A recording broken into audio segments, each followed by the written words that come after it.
Hello, and welcome to Entangled, the podcast where we explore the science of consciousness, the true nature of reality, and what it means to be a spiritual being having a human experience. I'm your host, Jordan Euclid, and today I'm joined by Dr. William Sands as part of the mini-series on Maharishi Vedic Science. Dr. Sands is the Dean of the College of Maharishi Vedic Science at MIU and an Associate Professor of Yogic Philosophy, amongst other courses. In this episode, Dr. Sands discusses his personal journey with Transcendental Meditation, TM, as well as the history of the TM movement in Maharishi International University. Next, Dr. Sands explains the philosophy of yoga and the 7 states of consciousness. We next consider Maharishi's theory that enlightenment is our birthright. From there, we chat about the Vedic literature and the ebbs and flows of knowledge throughout the ages.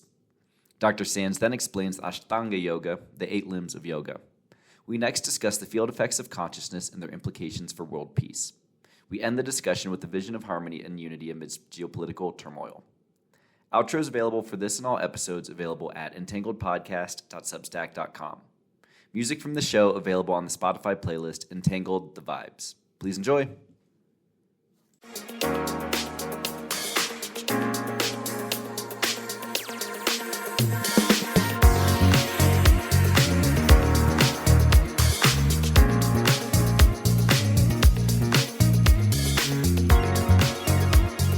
Hello, everyone, and welcome to the latest episode of Entangled. I'm your host, Jordan Euclid, and today I'm super excited to be joined by Dr. William Sands. Dr. Sands, how are you today? I'm good. Thank you very much.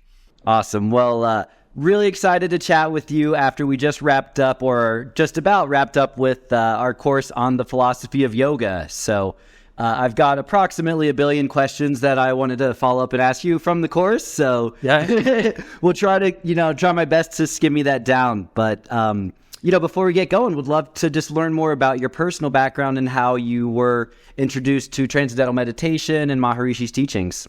Well, I was first introduced in 1970. I was a sophomore at Georgetown University in Washington, D.C., and a friend of mine just happened to mention he was looking for an old friend, and he mentioned that this person had learned how to practice Transcendental Meditation. And as soon as he mentioned it, I perked right up and thought that sounded good. I wanted to give it a try. I had no idea what it was about. It could have been anything, but I walked into a Transcendental Meditation lecture, heard the lecture.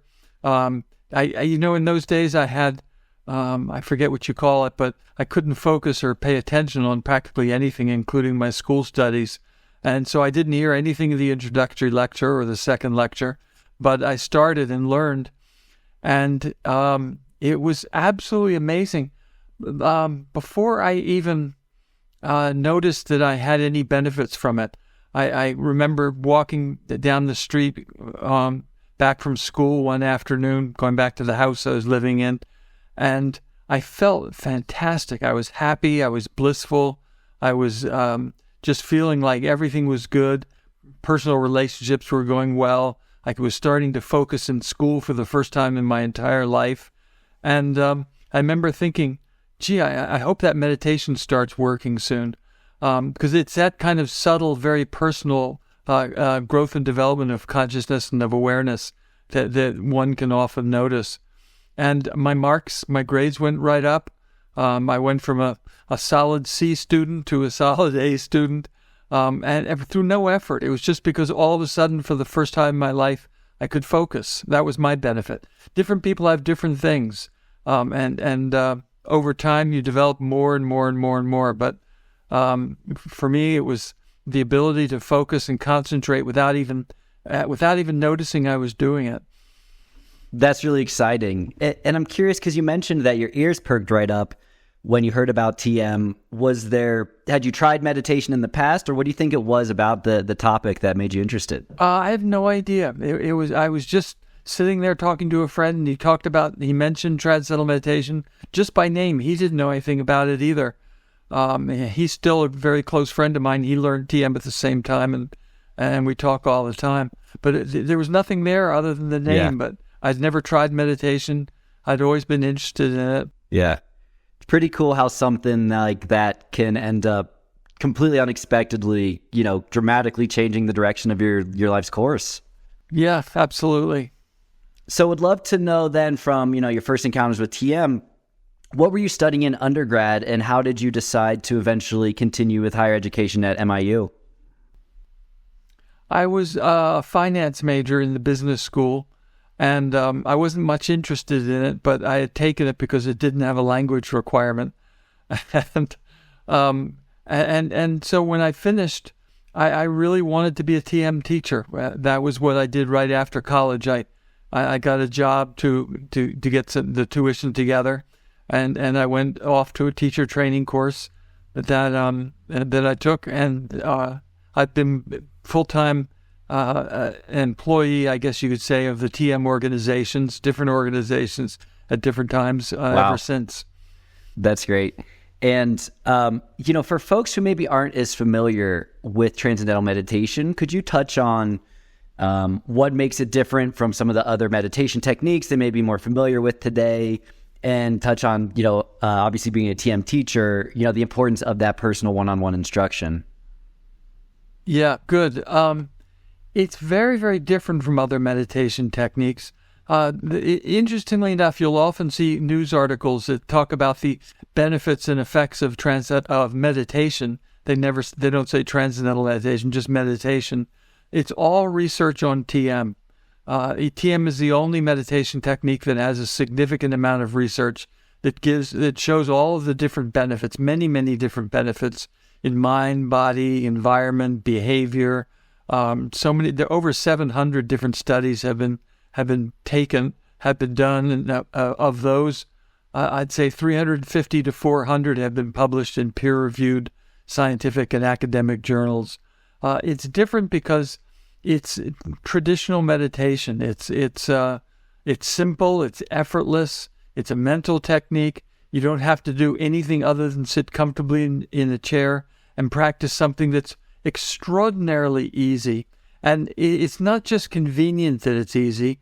The fact is that it works because it's easy. It works because it takes advantage of the natural tendency of the mind. The mind will always go in the direction of greater charm, greater happiness, greater fulfillment. That's the way we want our lives to go. Anything we do, anything we think about, is always directing us how to gain more happiness in life.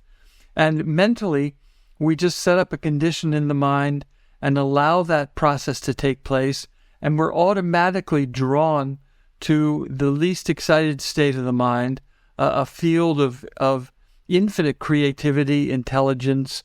We could refer to it sometimes as the inner self, and it's the contact and experience with that level of mind that allows us to become more creative, more intelligent, more bright, more happy, more fulfilled, more satisfied internally within, and also allows our body to get rid of accumulated stress, fatigue, toxins, impurities, because when the mind rests very deeply, the body rests extraordinarily deeply. And that deep rest is what takes care of anxiety, high blood pressure, all of these different things. And it works. It works for everybody. People notice different benefits in the early stages. But the thing about it is you get benefits in the early stages, just like I did. I learned to focus and pay attention in classes. But over time, it's cumulative.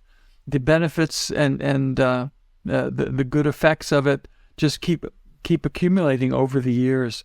I've been practicing TM for over 50 years. I think it's about 52 years by now. And life just keeps getting better. It's extraordinary. That's amazing. And I've certainly noticed that myself just in the year since I've been practicing. And as a TM teacher, would love to get your thoughts on how much of a difference do you think it makes having that personal kind of one-on-one interaction? Because for me, I think that certainly was a big differentiator for TM versus Calm and Headspace and different apps that I'd tried in the past before learning TM. Yeah. The thing about the personal instruction, the instruction that you get, it needs to be personal. If it could be written out in a book, we would write the book. I mean, we don't care how it's done. It just has to be done that way in order for it to be effective. And so during the personal instruction, one receives a mantra, a sound, whose effects are known, and how to use it properly. Everybody has a different physiology. Everybody has different experiences when they learn to meditate. And the teachers are trained to guide you through your own individualized experience. So you may experience certain things, not dramatic, wild things, but just different. You may have different experiences on your initial days of instruction, and you have to learn to meditate in the context of that. So you need a teacher who can be there and who could guide you.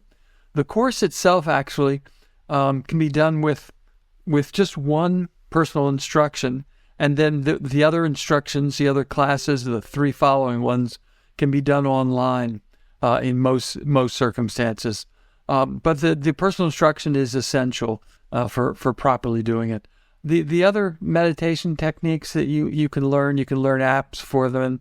They're not the same thing. They don't have the same benefit. They don't have the effect. You might be able to relax a little bit or something like that. But just take note of the lack of research on them. They don't have the astounding research on blood pressure and anxiety and personal interactions and that kind of thing that this TM does. Totally. And that for me was a huge differentiator. My path for TM and MIU had a lot of really interesting synchronicities that, kind of connect in hindsight. But I think, my first intro to the idea that there was this practice of TM that is different than maybe what others are used to was predominantly through Ray Dalio, coming from a finance background. He obviously speaks really highly of it. So that got my wheels turning. And then as I came across some of the philosophy of Maharishi's teachings and the work of Dr. Hagelin and Dr. Nader, and how, this isn't just philosophical conjecture, but there's very hard science, neuroscience and string theory and what have you to back all this up. That's what really helped me get super interested in, and then eventually make the leap to start TM and then enroll at MIU.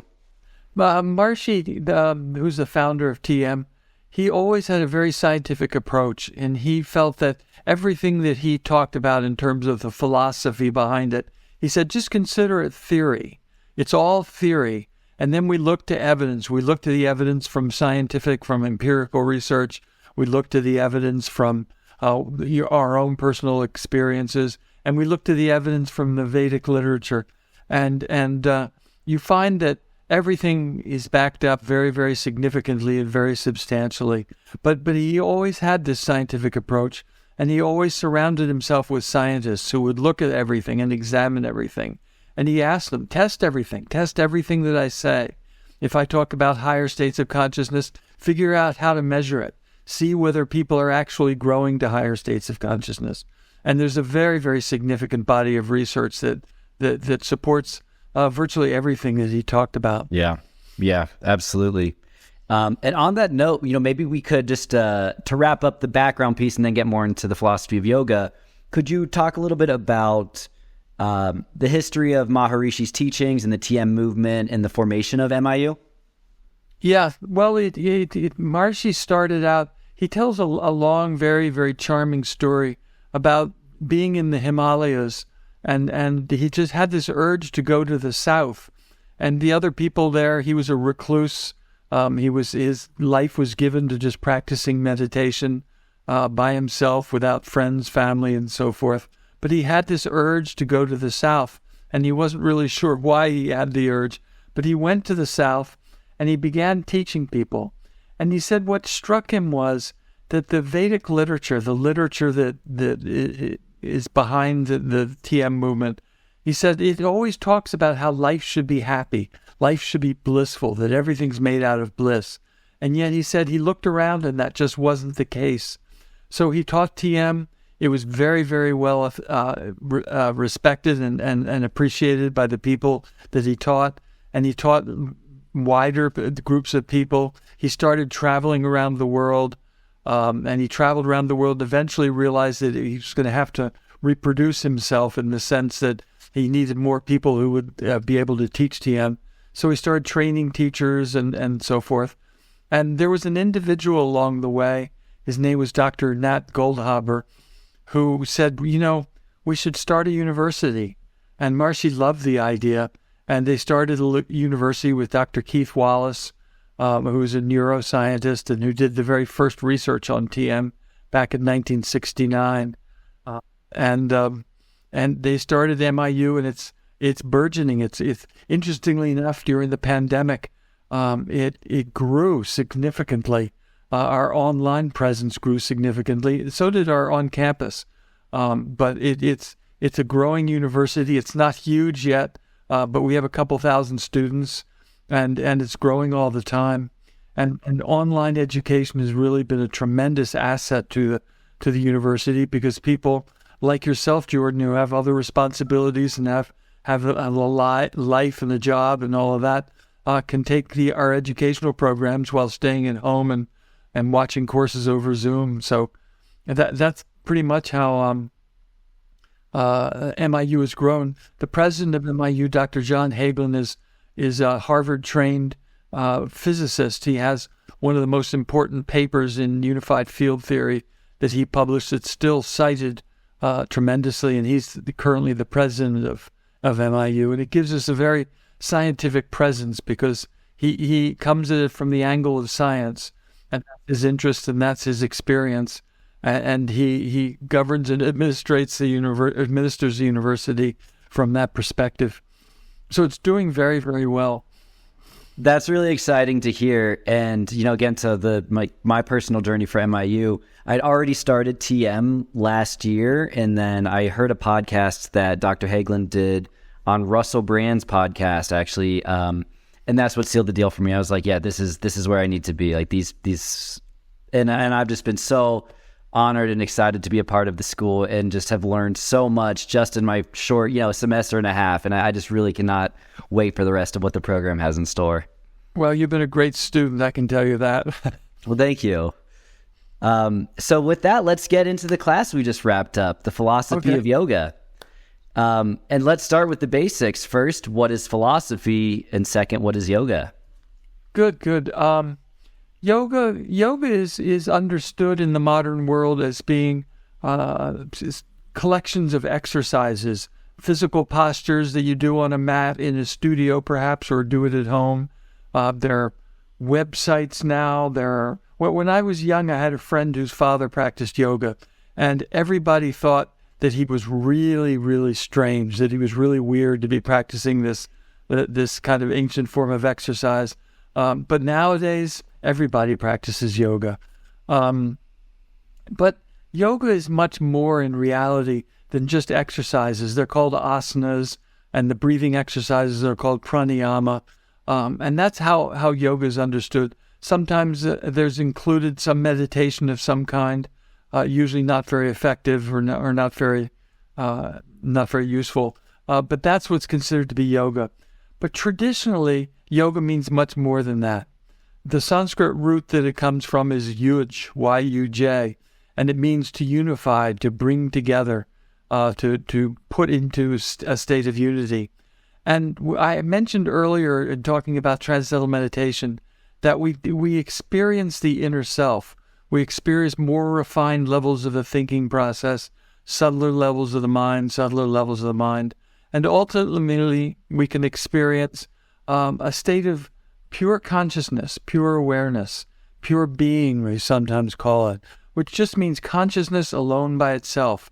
No objects of thought, no objects of perception, nothing but pure, unbounded awareness.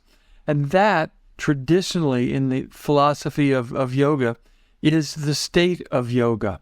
It's the state of yoga because it's a state of complete unity. And it's a field of pure unity.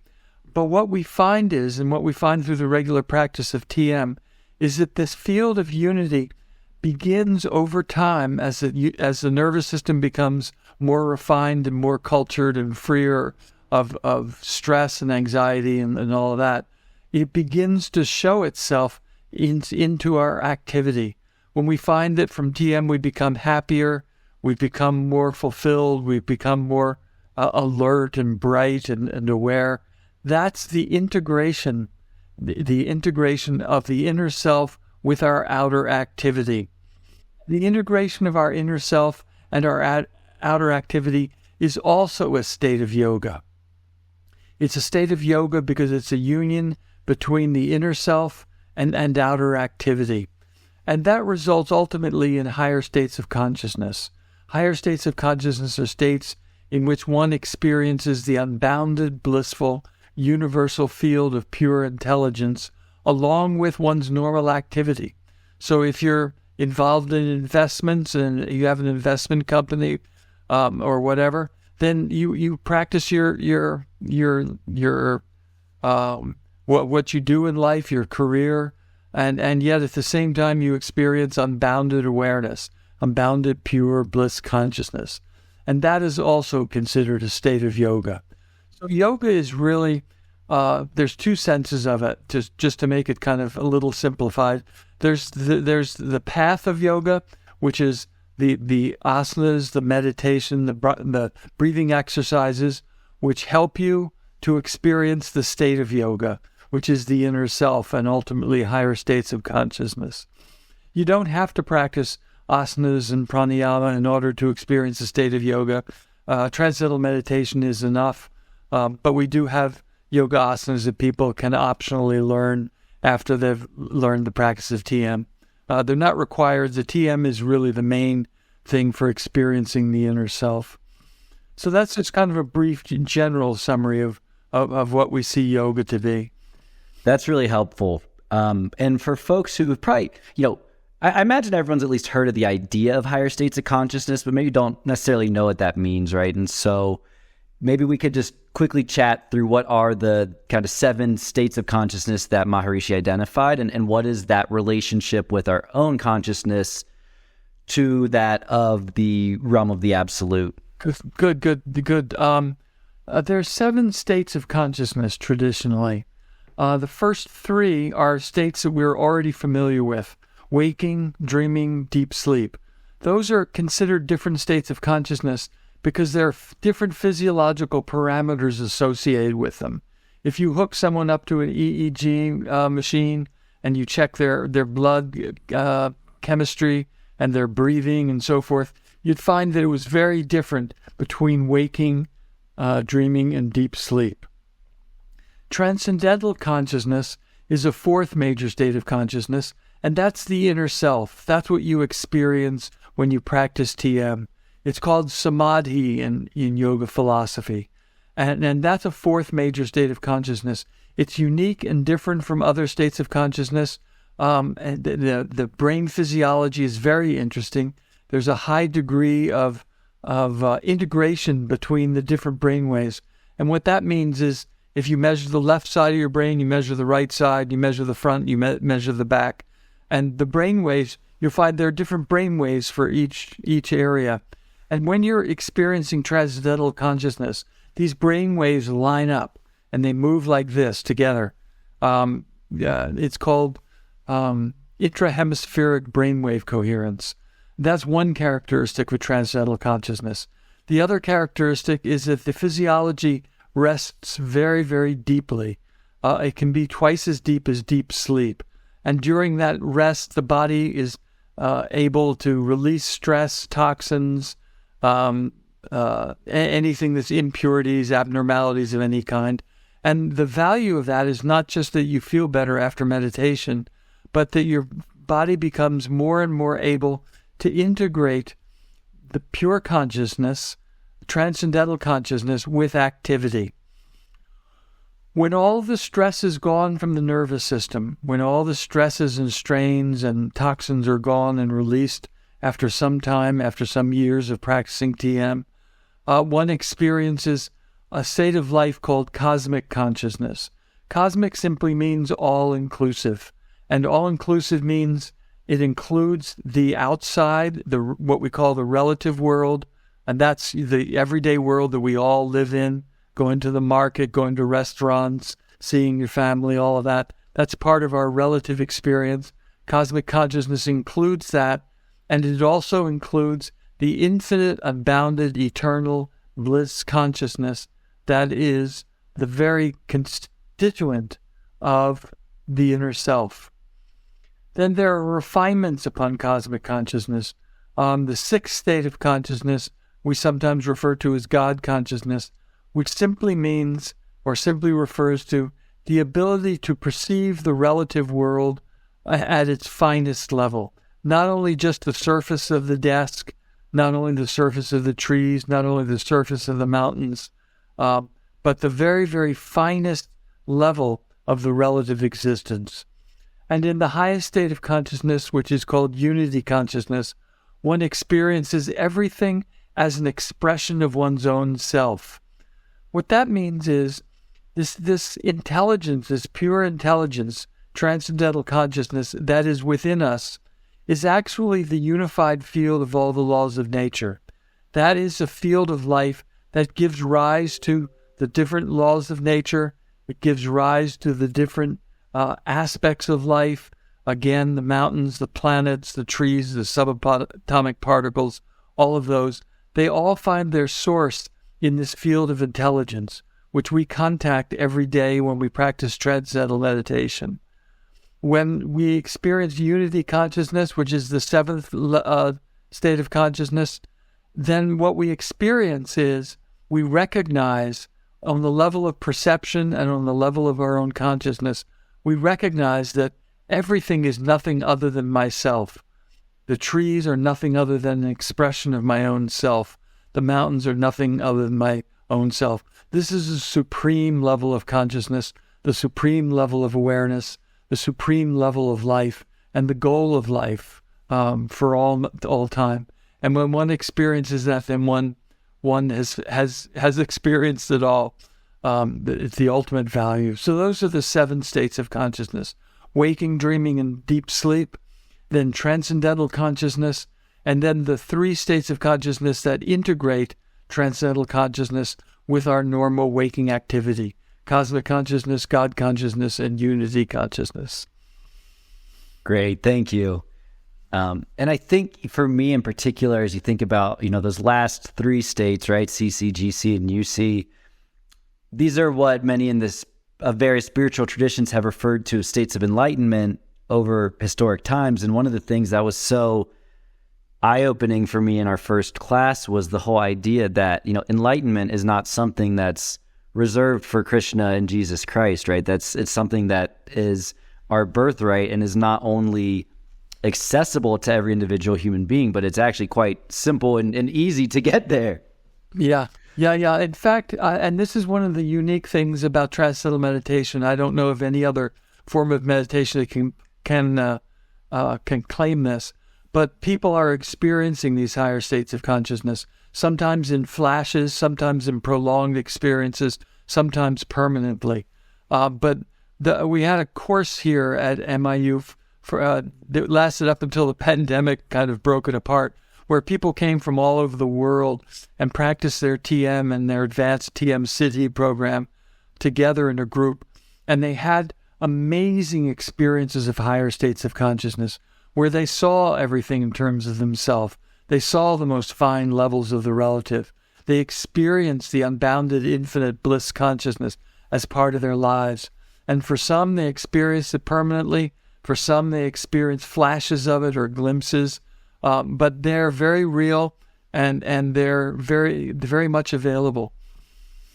Wow, that's really cool.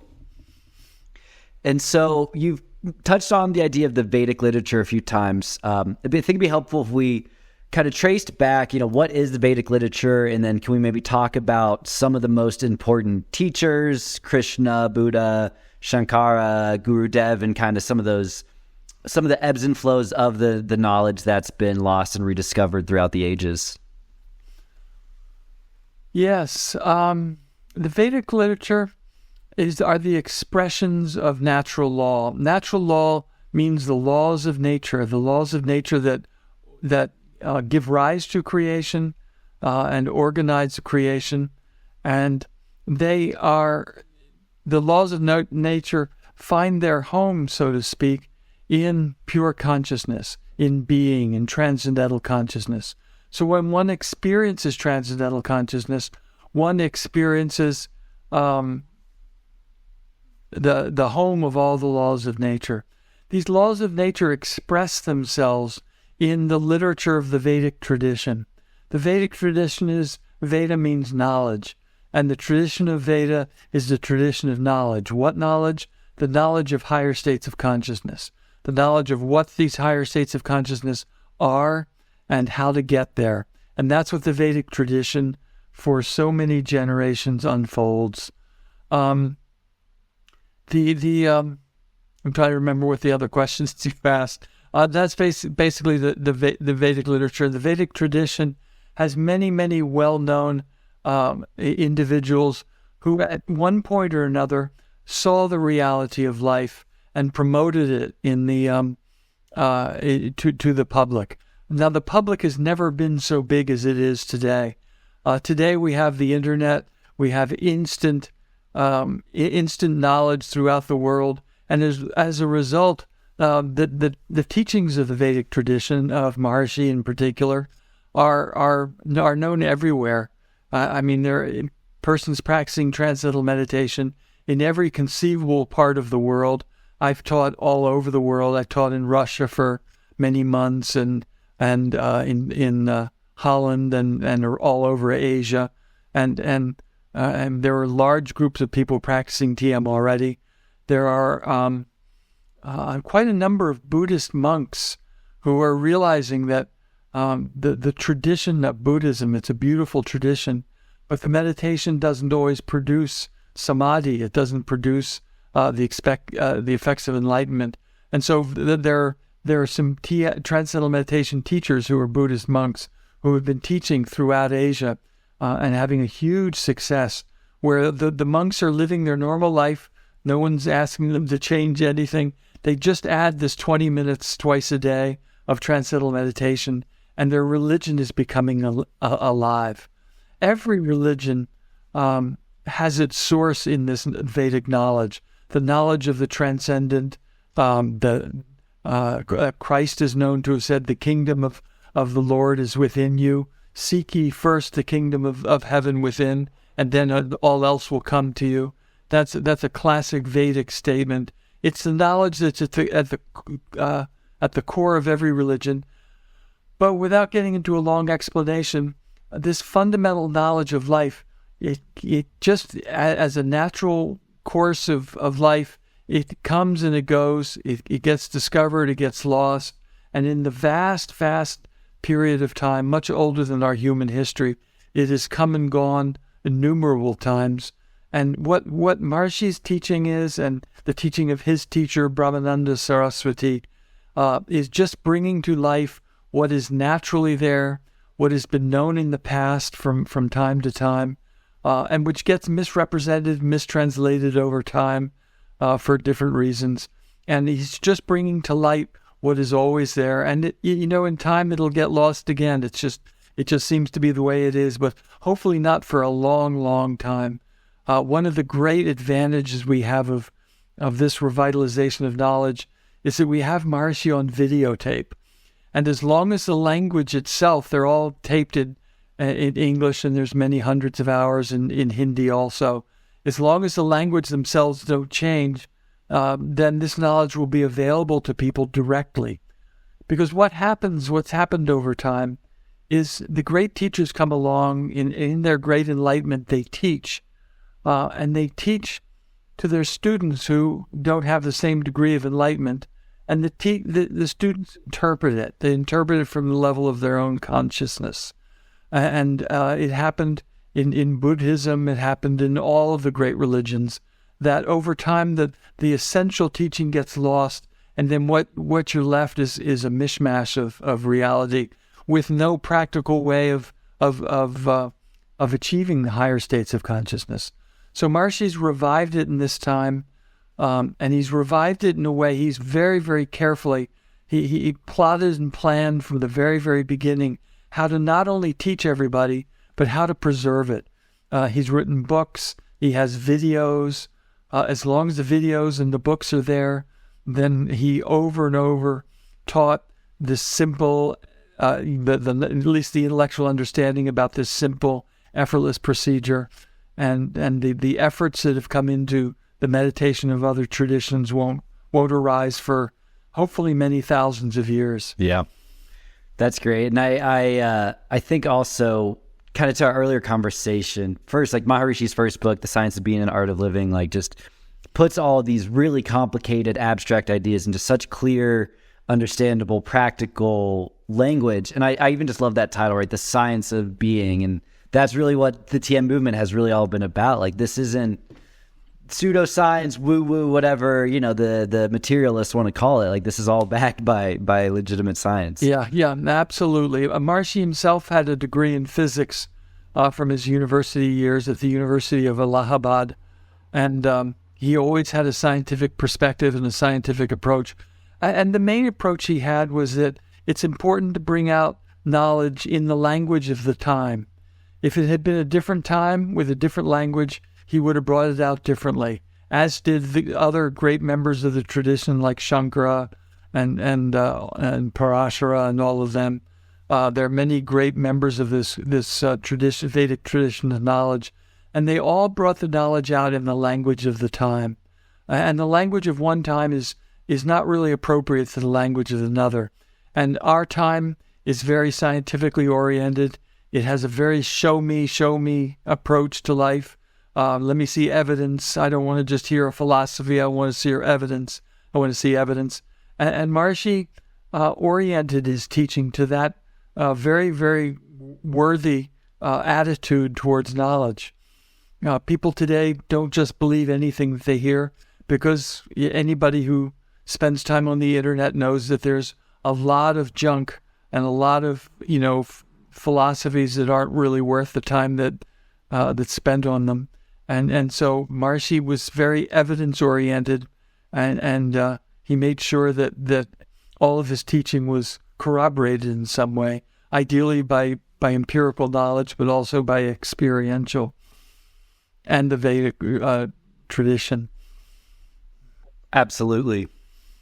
And I think what you were saying with regards to this ebb and flow of knowledge and higher states of consciousness, and how MIU actually saw a big uptick in enrollment during the pandemic, it's kind of like a good example of how, in times of crisis like the pandemic, I think a lot of people were in very tough spots mentally at that time. And so you have that kind of concept of the dark night of the soul, that it almost takes those trials and tribulations for you to recognize that what else is out there, what am I missing? And my spiritual awakening happened during the pandemic too. I think it's not a coincidence that a lot of other folks had those similar occurrences in a time where our world was in such crisis. Yeah, no, you're absolutely right.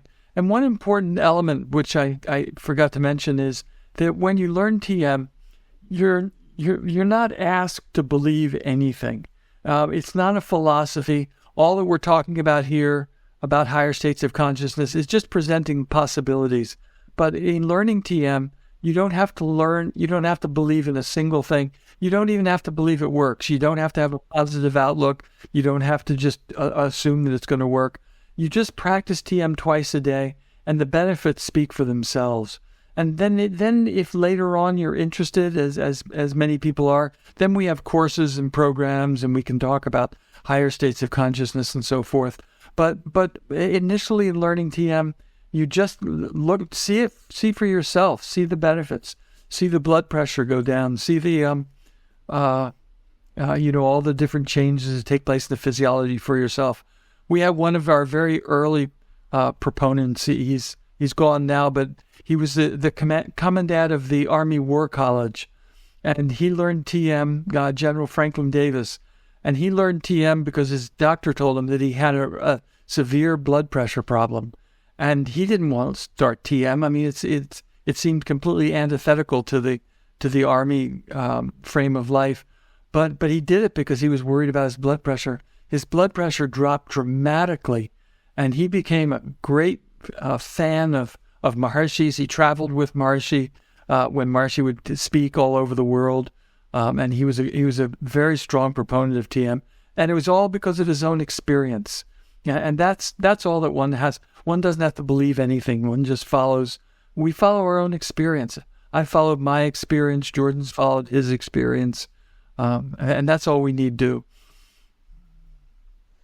That's beautiful. So why don't we spend some time talking about Ashtanga yoga? Okay. and some of the, misconceptions that common yogic philosophers have had about it, kind of getting back to your discussion of samadhi and so I'll leave it a little bit more open-ended from there. Okay, good. Ashtanga yoga. Ashta means 8 in Sanskrit. Anga means limb. And Ashtanga yoga are the 8 limbs of yoga. And since about 1920, there was an Indian gentleman, I can't remember his name off the top of my head, but he formulated a series of exercises, synchronized breathing exercises, physical exercise, and so forth, that he took from, that he felt that he was taking from the Patanjali Yoga Sutras, which is the text of the Vedic literature that deals specifically with yoga philosophy. And he formulated these exercises, and they're very commonly practiced all over the world, where one synchronizes breathing and physical exercises very rigorously, and it may have some good benefit, I don't know. But in Maharshi's view, it's a complete misunderstanding of what Ashtanga yoga is. Ashtanga means 8 limbs of yoga. Now, in this, what I would call the modern approach to Ashtanga yoga, the idea is that you go from one limb to another. You practice this limb, and then you move on to this limb, and you move on to this limb, and ultimately you achieve the state of yoga. Nobody ever really does, but it's part of the philosophy that maybe someday you will. If you practice Ashtanga yoga for many, many, many years, you might have a glimpse of samadhi, a glimpse of transcendental consciousness.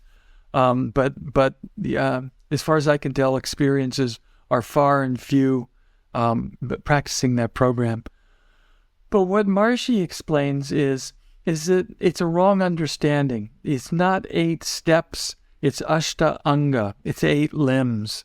And what he holds is that if you practice transcendental meditation, if you experience samadhi deep within, then all of the other limbs will grow spontaneously. They'll grow automatically and completely. Now, I'll give you an example of a couple of the limbs.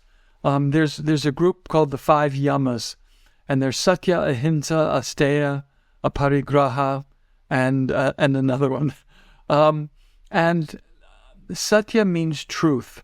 So the idea is you start out speaking the truth, and you practice speaking the truth.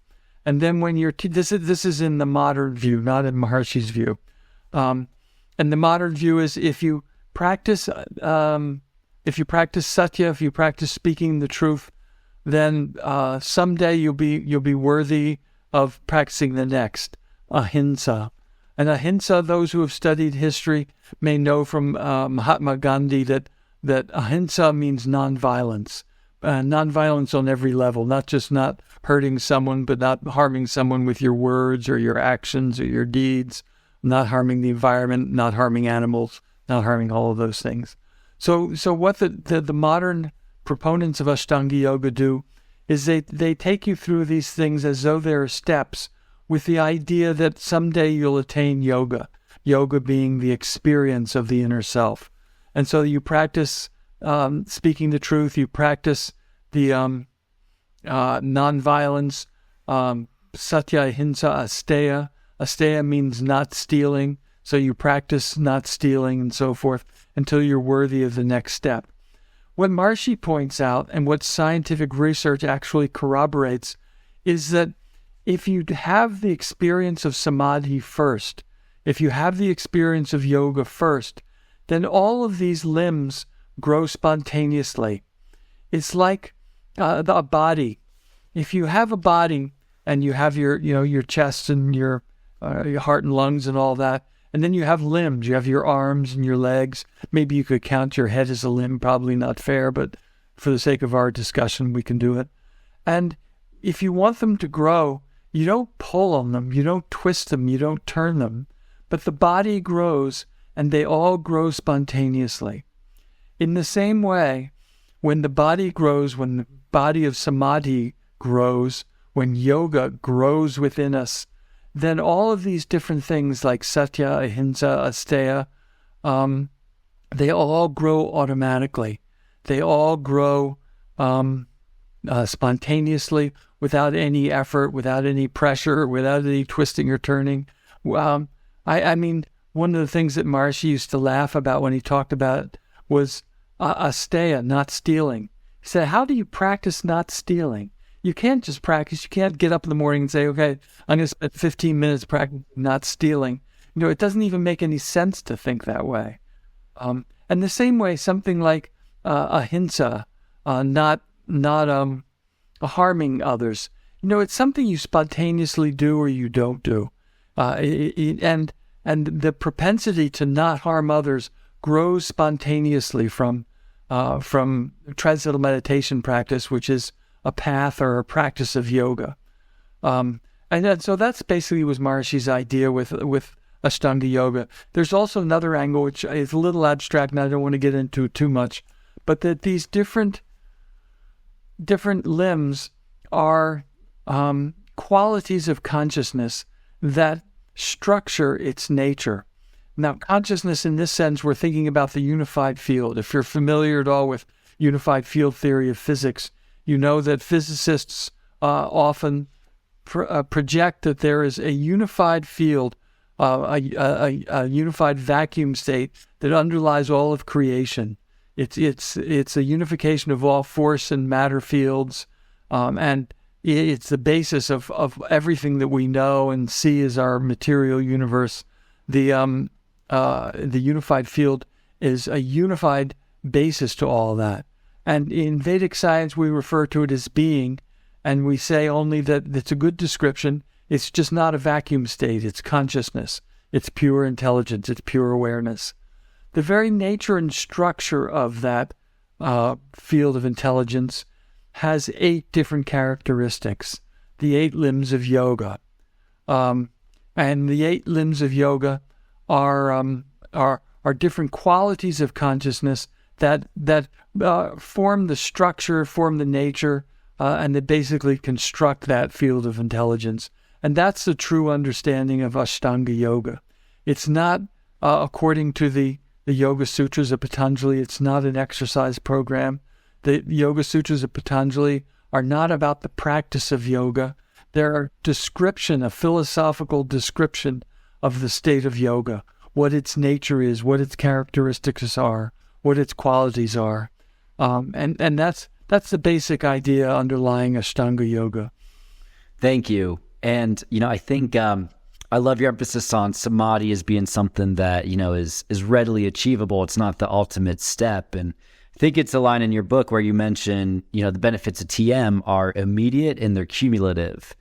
And I've certainly seen that. And I think it's so cool to be able to say, like, the first couple times, I think even when I learned it, I felt that first experience of transcending, and it was so foreign, but so comfortable and familiar in a way too. Well, that's an interesting point you make up about feeling transcendence in the first days of meditation. Most meditation practices, they look to the experience of transcendence as some far-off possibility. And because of the nature of those meditation practices, it'll never become a reality. It'll never be there because the effort that's involved inhibits and prohibits the experience of the inner self. But what one of Maharishi's points is that a true practice of yoga should produce transcendence just in the early days. It may be just a glimpse. It may be just a brief moment where one's not experiencing a mantra or thought, but just pure awareness, pure consciousness. It may be just a moment of that, but it grows over time. But it should come in the beginning days of meditation and not be thought of as something that maybe you'll have a glimpse of in 50 years or 60 years or so. That just means it's not working. If the meditation's not working. Yeah. And I think the other thing too is you talked about the yamas and the idea of like, you can't practice not stealing and all that. Like, I think in our modern world where things are so complicated and so interconnected that a lot of people want to do right and want to, evolve to higher states of, maybe not consciousness as their direct goal, but, just generally want to evolve to be better people. And I love the metaphor that Maharishi talks about is like, if you're in the dark, in this realm of the senses, in the realm of the ever-changing, and all you have is dark, and you're continuing to search for that, you're not going to find the light in the darkness, right? You have to go inward, and then that right action happens spontaneously. Yeah, that's a beautiful point you brought up. One of the things, there's an interesting area of research, and that is in behavior. What does practicing transcendental meditation do to your behavior? And there have been studies on all kinds of things, on the interactions between married couples, interactions between friends, between students, and also the behavior of prisoners. Sometimes we've taught transcendental meditation programs in prisons. And one of the things that's been measured is what happens to prisoners when they leave prison. We never tell them how to behave. We never tell a prisoner in a prison program, you shouldn't steal anything, make sure you don't commit crimes or anything like that. We just teach TM, and we just teach them to practice twice a day. But what we've found is that the recidivism rate, which is the measure of prisoners going back to prison after they've been released, is very low amongst people who learned transcendental meditation. And it's very, very high. I can't remember the percentages, but most people go back to prison who've been in prison. But people who learn transcendental meditation in prison don't go back to prison as fast. And the reason is that for the same reason that practicing TM, all of the different qualities of the Ashtanga Yoga spontaneously grow, qualities of better behavior, more appropriate behavior, grow spontaneously. There's a Sanskrit expression, yogastha kuru karmani, which means established in yoga, perform action. It means if you establish yourself in the inner self, then your activity and your behavior becomes much more appropriate, much more life-supporting, much more evolutionary, much more harmless to others, and in a very automatic and spontaneous way. When we teach TM, just in the same way that when we teach prisoners, we don't teach them to behave, we don't tell anybody how to behave, how to conduct their lives. If someone comes to learn TM, we just teach them transcendental meditation. We don't teach them that you should act this way or you should behave this way. This is how you should be with other people. And yet, we find that not only do prisoners not go back to prison, but students, young children don't bully each other as much. They don't treat each other badly. That the behavior amongst college students is much better than the average, or than that students were before they learned TM. It happens automatically and it happens spontaneously. And it happens because of two things. One, the stress gets released, and stress and anxiety are one of the major causes of poor behavior. And then the other reason it does is because the field of pure consciousness I mentioned earlier, it's the home of all the laws of nature. These laws of nature, these positive evolutionary laws of nature, just become more lively in one's awareness, in one's consciousness. And one finds that one just behaves better, more spontaneously. One way that people behave better is in their own eating and personal behavior. They just find themselves doing more life-affirming things, eating better food, watching what they eat, being careful of their diet. Not because anybody tells them to. No one has to. No one needs to. But people find themselves doing those kinds of things spontaneously. Wow. And, I think that gets into another topic I wanted to ask you about as you think about people just spontaneously moving in the right direction and those cumulative field effects of consciousness. What are all the implications for higher states of consciousness at the individual level on our ultimate attainment of world peace?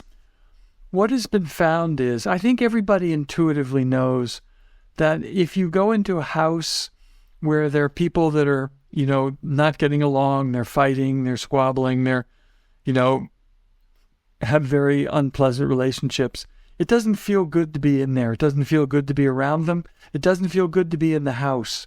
If you go into some place, if you've ever been into visiting someone at a drug rehab home or a prison, the environment there is very unpleasant, very uncomfortable.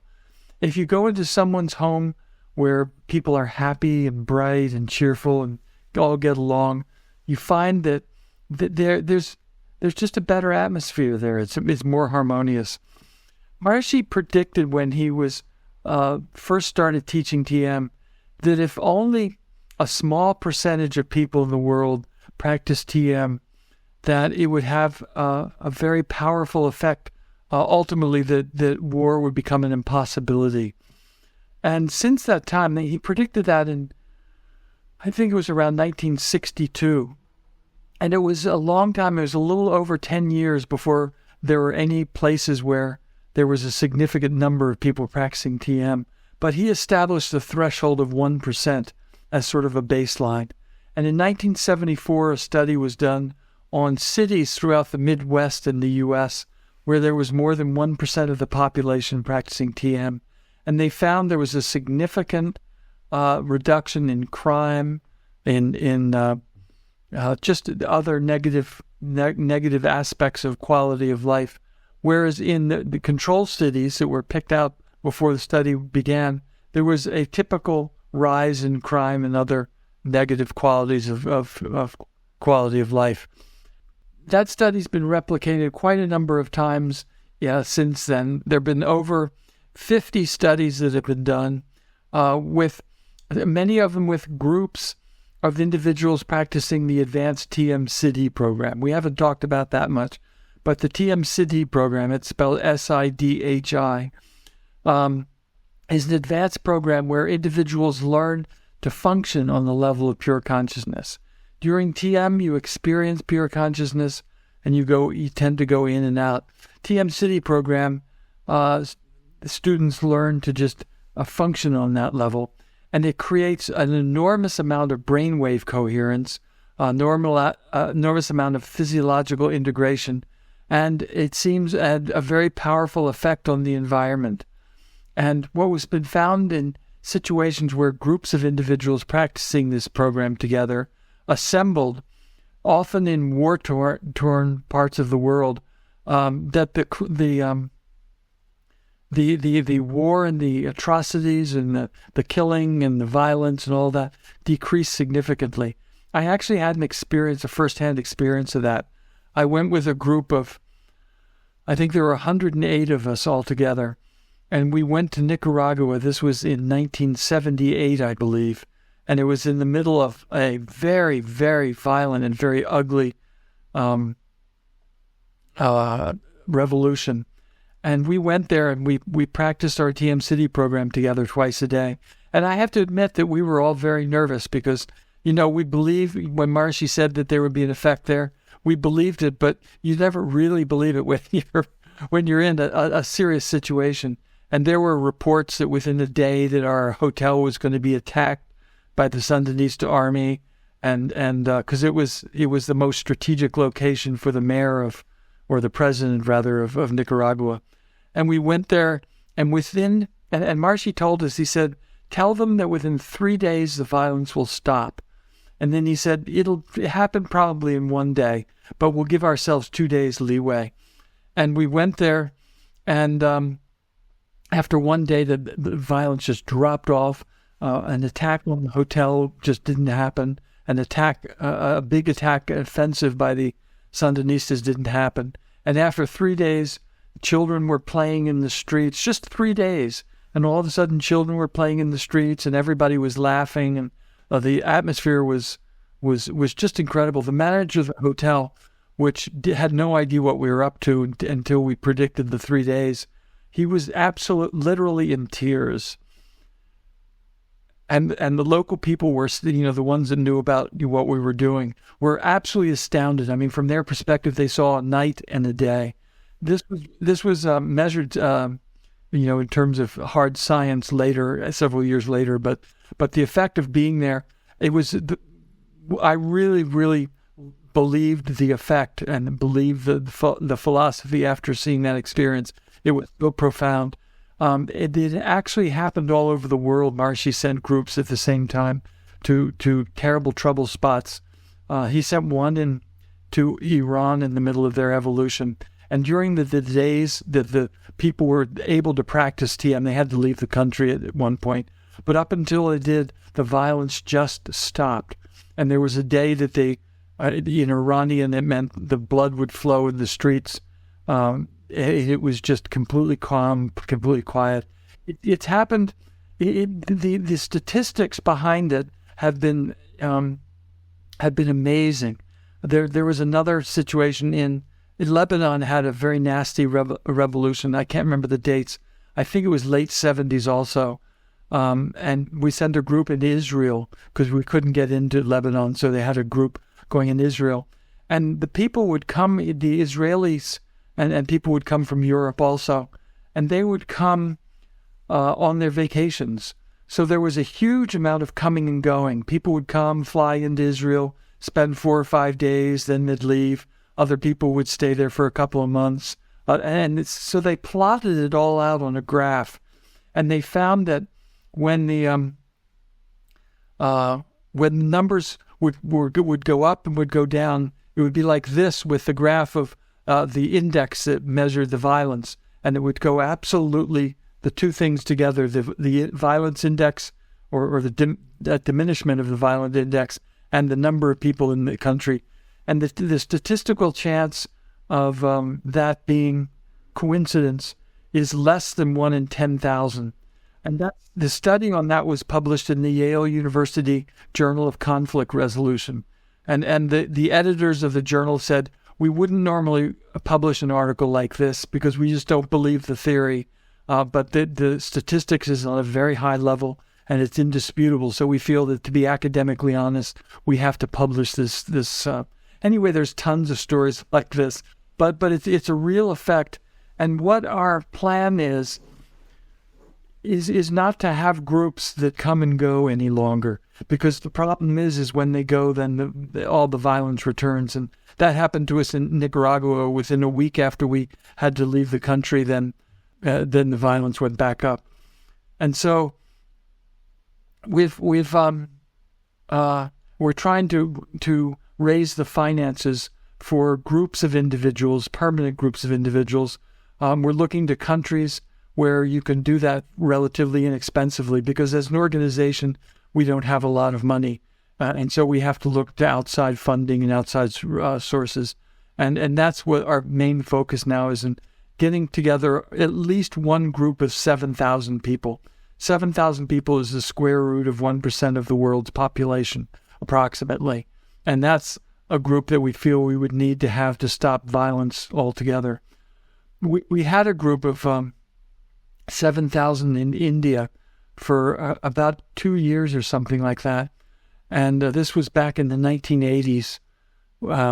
And we ran out of funds, so we had to disband the group. But while it was happening, I was watching the news, and on the Sunday broadcasts, the Sunday news broadcasts, there were discussions about why peace was breaking out all over the world. And people were theorizing. One person said, oh, it's Ronald Reagan's international policies. And other people were saying, oh, it's because of this or that. And it happened exactly during the time when we had a group of 7,000 individuals together. And then war continued after the group had to break up because the funding was lost. Wow, that's amazing. And thanks for those stories. And we will definitely make sure in the show notes to include a link to that study you mentioned. I mean, that one was super wild. Same with your book as well, The Royal Path to Enlightenment, for folks who want to dive in more. And so then let me ask you too, as we think about world peace, what about in the current era where it's, unfortunately over the past year, it looks like geopolitical tensions have been increasing pretty dramatically, first in the Ukraine, and then potentially, it's looking like that could spill over to China. And so I'm curious, do you think that there's enough time for, world peace to really be established before we devolve potentially into a third war? Well, it will eventually. The problem is these studies, the governments know about these studies. When I was in Nicaragua, that they were watching us very carefully from surrounding countries and military intelligence, and they were astounded at the effects. The actual studies have been presented to government officials. They generally get very excited about them, but they also don't want to risk their political career by promoting something that may seem strange or weird to other people. So getting people with the courage to come forward and do it, it'll happen in time because it's the only solution. The thing about in the U.S., we look at the divisions between people of different political orientations, and they're seemingly insurmountable. They need to have a value of harmony interjected into the diversity. What's missing is harmony. Diversity is fine. There's no problem with having people with different beliefs and different outlooks in life. But when the element of harmony is missing, then they tend to fight at each other and they tend to go at each other's throats. And so I think it'll happen in time because enough people know about the effect. High-ranking people know about the effect. And, it's just a question of when somebody wants to have the courage to say, we're going to fund a group of 7,000 people practicing together. I mean, there are lots of ways of doing it. One way is to have just a division of the military they're the peace-creating division of the military. And they could practice their TM-City program twice a day and then go about their other military duties. It wouldn't take very much to do it. But somebody has to be bold and courageous and promote it. Well, and you just made me think of a program that I'm very superficially familiar with, but I believe that there had been something in like the 70s of like, I can't remember what it was called, but it's something kind of tongue in cheek, but about like the Jedis of peace, right? And it was people who were actually actively trying to do this. And then my understanding is it kind of unfortunately got appropriated by the more militaristic elements of the military. Do you know what all I'm talking about? No, I'm not sure. Okay. Yeah, it's from a movie called The Men Who Stare at Goats. It gets into a lot of this. So interesting stuff. Yeah, no, I'm not familiar with it at all. But the idea is good. It just requires having people who are paid to practice their TM-City program collectively every day. Schools is another possibility. I mean, the problem with schools is students come and go. But there are quite a number of schools scattered throughout Latin America where they're all practicing transcendental meditation. There's a wonderful priest, Catholic priest, who is an absolute adamant proponent of transcendental meditation, who's just been going around to private schools, to military organizations, to the police and all of that, and teaching transcendental meditation. It's been a little difficult during the pandemic because getting the groups together has been, not legal in many countries during that time. Right. Yeah. But that will come back. Yep, that makes sense. And has there been much success in various countries in getting health insurance to cover transcendental meditation? In some countries, not in the U.S., there hasn't been success yet. I mean, it's once again, it's a political thing. But in some countries, I hesitate to mention names because I don't know if it's public information for them or not. But in some countries, you can learn TM and get health insurance. But it's not very many. Yeah, well, and hopefully that's something we can keep working on. And I think getting to the point of the politics of it all, and even on the war front, right? The harsh fact is private aerospace and defense contractors are a very powerful special interest group. There's a lot of money to be made in armaments, and so what's best for the health and prosperity of humankind is not necessarily always consistent with the regulatory outcomes our politicians make. So right. I think that, but the work that you've been doing in the MIU movement, and it's Maharishi always talks about this idea of like it's you plant a seed and then it grows and you don't know how it's going to grow, but it does, and it continues to get there. So it's coming. Oh, it'll be there. Awesome. Well, Dr. Sands, thank you so much for coming on the show today. I've had such a blast in the course and in this conversation as well. Well, thank you very much for inviting me. I've really enjoyed it, and I've certainly enjoyed having you in the class. You've been a wonderful, ideal student. Well, thank you, and I appreciate that, and I look forward to taking more courses with you as well. Yeah, I hope you do take more courses, and I hope you become a teacher at some point in the future. I think you really enjoy it. Well, thank you. I'd love that. Awesome. All right. Well, have a great afternoon. Okay, you too. Thank you so much. Take care.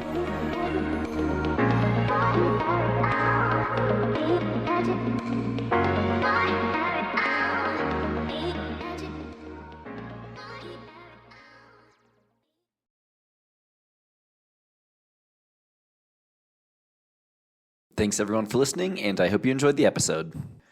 One of my favorite parts of Dr. Sand's class has been understanding the philosophy of yoga in its fullness, rather than the limited, often misinterpreted understanding of yoga prevalent in the West. While I can down dog with the best of them and have certainly benefited from asana yoga, I've loved learning how those postures interplay with the other limbs of yoga, and that other techniques like transcendental meditation and Vedic recitations can complement yogic postures for deeper development of consciousness. I wanted to share a passage from Dr. Sand's book, Maharishi's Yoga, The Royal Path to Enlightenment, to give the listeners an idea of how profound these ideas are and how practically simple they are to achieve. On Substack and in the show notes, I've included a link to the book for those who'd like to dive deeper. The 8 Limbs of Yoga. Maharishi's commentary begins with an analysis of the term Ashtanga Yoga. He points out that Ashtanga, Ashta plus Anga, is Sanskrit for 8 limbs, not 8 steps, and that Ashtanga Yoga cannot, therefore, be a series of steps for reaching yoga. He further reasons that limbs are by nature extensions, and that just as limbs grow with the body's development, the 8 limbs are aspects of yoga that grow as yoga unfolds. The limbs of a body grow all together. If one limb grows, the other grows. All 8 limbs grow. They keep on growing and growing and growing until each of them has grown to the fullest value and the body is fully developed. In other words, satya, truth, develops spontaneously as yoga grows in life. Likewise, ahimsa, nonviolence, grows automatically as the body of yoga unfolds. These are not steps to gain yoga, but are part of the very structure of yoga and develop automatically as yoga grows. Maharishi further comments that these limbs constitute the body of yoga, and that in order to understand yoga, we must consider the limbs. It is these 8 limbs that constitute the state of yoga, the body of yoga, and the consideration of these 8 limbs gives us the comprehensive structure of yoga. Yoga Sutras, the aphorisms of yoga, are to bring the total knowledge of yoga. To bring the total knowledge of yoga, certain things must be considered. Patanjali rises to consider these 8 fields of life and declares that the body of yoga, the state of life in integration or unity, is composed of these 8 limbs. The 8 limbs are 1. Yama, the administrator, which administers the 8 aspects of yoga and keeps them bound together. The 5 aspects of yama are satya, truth that never changes, ahimsa, non-injury, non-harm, asteya, non-stealing, brahmacharya, living alone, living Brahm, and aparigraha, non-accumulation. The second limb, niyama, are laws through which the administrator governs. The 5 niyamas are shaucha, purity, santosha, contentment, tapas, increasing glow of life, swadhyaya, opening the chapter of the self, and ishwara pranidhan, opening the awareness to the maintainer of the universe. The third limb is asana, the seat or stability of unity. 4th is pranayama, the movement, the impulse of activity. 5th is pratyahara, experiences that satisfy the senses. 6 is dharana, holding on to unity. 7 is dhyan, meditation. And 8 is samadhi, transcendental consciousness, the union of individual awareness with cosmic intelligence. As it relates to the 8th limb, samadhi, many practitioners of TM, myself included, have argued that TM is the simplest, most effective way for achieving this physiological state. That this meditation technique, practiced for thousands of years, facilitates us in reaching what we call transcendental consciousness in English. And that through the twice-daily integration of transcendental consciousness with waking state activity, the human nervous system will eventually reach a point of refinement, a permanent state of cosmic consciousness. This is what the science of being is all about. That the cosmological foundation of our universe is consciousness, and MIU has by now accumulated hundreds of peer-reviewed articles supporting that thesis. Once mainstream science accepts this paradigm-changing truth, nearly every field of scientific inquiry will be profoundly impacted. But for those of you who don't feel like waiting for the Ivy League academics to tell you what is truth, why not try it for yourself? Check out tm.org to find a TM teacher near you. As Dr. Sands noted, you don't need to believe it will have any impact for it to work. My direct experience with the practice has only strengthened my conviction in the accuracy of Maharishi's theories. And like Dr. Sands, every day since I began has been better than the one before it.